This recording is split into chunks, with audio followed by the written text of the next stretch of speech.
set up these LEDs on a breadboard in a straight line, and these are the wires that go back to the Raspberry Pi, which supplies the power.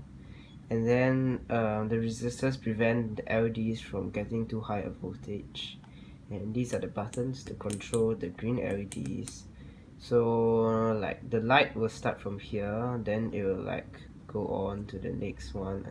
When it reaches the green LED, the player must press the green LED at that time, otherwise he'll lose. This is the code. It's not the best, but it works. Yeah, and I changed to this IDE because IDE was quite slow on the Raspberry Pi. And as you can see, the difference between the timings is like 0.01 seconds, but then idle was like 0.14 seconds, so it's like 14 times faster in like refreshing each round. So it goes like this. You run it.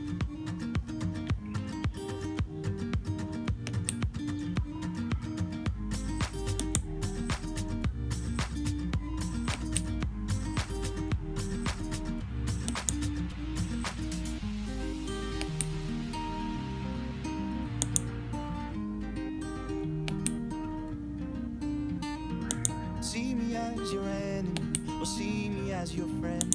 It is 19 months since I was there and held you in my hand. Oh, I lost, yeah.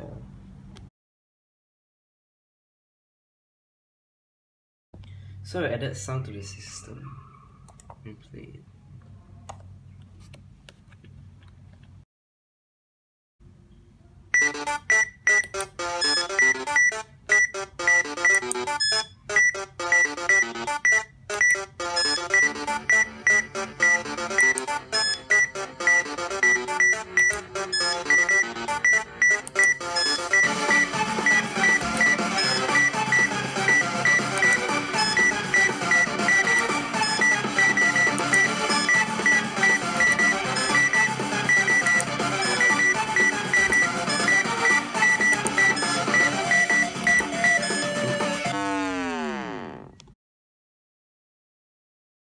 Now and then